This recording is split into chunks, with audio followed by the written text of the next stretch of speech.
Hi. Have you ever met any boys or girls who look totally normal, just like the other kids at the same age? But the biggest differences are that they always avoid eye contact. They prefer sitting alone in a corner, or they rarely talk to anybody. Those were exactly what my family had observed from a little brother. My family had absolutely no idea about what was happening to him. And several presumptions were rising. Was he a deaf-mute boy? Or was he having some mental growth delays? We were extremely nervous and confused, so came to doctors. Eventually, they explained my brother's condition to us by the phrase autism spectrum disorder, commonly known as ASD in toddlers. So what is it? Technically, ASD is not a physical disease like cancer, diabetes, or high blood pressure, but a mental disability causing significant communication and behavioral challenges. It sounds so scientific, right? To put it simply, let's take my brother as an example. When he was 3 years old, he only spoke few words sporadically, and looking at electronic fans was his greatest hobby. After numerous physical therapy sessions, he became better. But we also surprisingly learned that my brother was not an exception.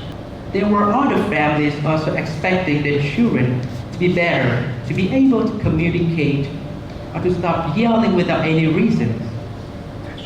So I was curious, and I browsed for more information from the internet. And I found out that even more worryingly, the prevalence of children with ASD globally in 2000 was 1 in 150.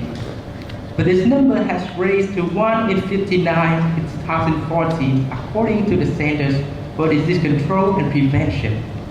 Why us? Why my child? That's the sad question asked silently in every parent's head when they are aware that their children have ASD. As far as we know, genes are one potential factor. However, the most related factor making ASD become more and more common among children is technologies, such as television, mobile phone, computer, or tablet. By letting children approach those electronic devices at a very young age, they are easily distracted, therefore lacking concentrating ability and communication skills. My brother, unfortunately, is the closest example for this circumstance. It's hard to admit that ASD is one of those culinary subjects we have to encounter among the advantages of innovation this century. And do you know what is the disadvantage? What is the scariest disadvantages of ASD? It's a lifelong disorder.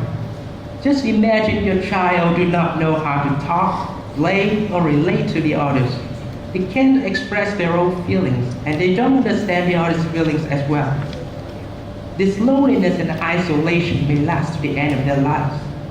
How will they grow up? How will they become an ordinary dweller, find a job, and start a family? There's no room for that everything will be much more difficult for them. And the truth is, we can live and take care of our children forever. As ASD is becoming more common, it not only limits children from developing comprehensively, but also affects a nation's socio-economic status, as those autistic individuals will surely have difficulties with employment or marriage. And so, what is the significance behind all of these scientific facts? More than anyone, my family understands about a life with an ASD child. I mean, we have been through thousands of stories with my little brother, from bullying to discrimination. It's truly hurtful to see a family member become a child stuck in an adult body. I wholeheartedly do not want any other children to face the adversities my brother encountered. But unfortunately, there are still many adults out there perceive ASD as something unreal and needless of attention. Even though many people perceive mental illnesses in general and ASD in particular as unreal, the statistics I mentioned earlier prove that they do exist, and the consequences are just as destructive as physical observable disease. Hence, through this talk, I would like to emphasize on the fact that ASD is a real serious dilemma that totally should not be ignored or underestimated. If you want to help our kids develop well and become normal citizens, then we will have to both raise them and pay more attention to them.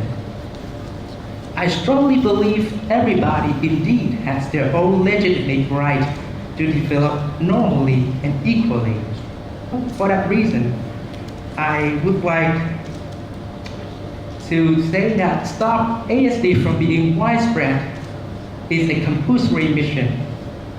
Finally, I want to conclude my talking with a quote from Nelson Mandela. Our children are the rock on which our future will be built, our greatest asset as a nation. They will be the leaders of our country, the creators of our nation's wealth, those who care for and protect our people. By protecting our children, we are fostering a bright and prosperous future for our nation. Thank you.